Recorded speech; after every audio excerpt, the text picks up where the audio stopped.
अभाज्य संख्याएं क्या होती हैं, जिसे आप लोग को प्राइम नंबर कहते हैं। ठीक है, तो को प्राइम नंबर को समझने से पहले हम लोग अभाज्य संख्याओं के बारे में जान लेते हैं। किसके बारे में?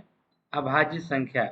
तो अभाज्य संख्या में आपने ये जानते होंगे कि ऐसी संख्याएं जो एक और स्वयं के अलावा वह किसी से ना कटे, उसे हम क्या कहते हैं? अभाज्य संख्याएं कहते हैं। क्या कहते हैं? अभाज्य संख्याएं।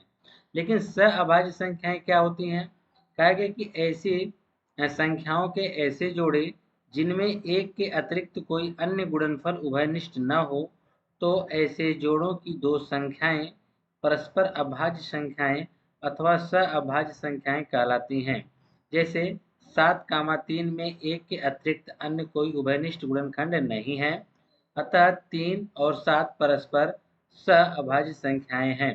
कहने का मतलब क्या है कि आपने देखा कि अभाज्य संख्या में क्या होता है कि वह सिंगल संख्या होती है और उसमें वह एक और स्वयं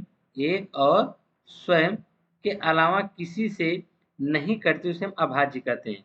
सहअभाज्य में दो संख्याएं एक साथ हो जाती हैं, लेकिन उसमें आप दिखाते हैं कि उनमें कोई उभयनिष्ठ कॉमन आपको नहीं मिलना चाहिए। ठीक है, जैसे कि हम एग्जाम्पल के लिए आपको ले लेते हैं 4, 7।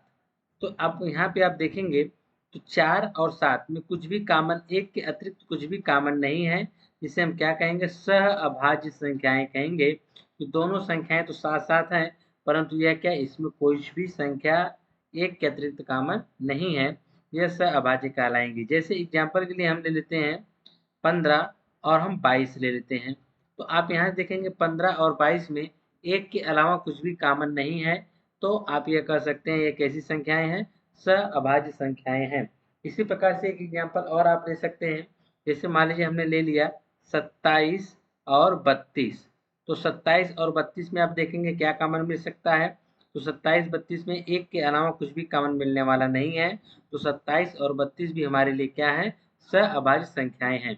उम्मीद करते हैं आपको सहअभाज्य संख्याएं एकदम क्लियर समझ में आ गई होंगी।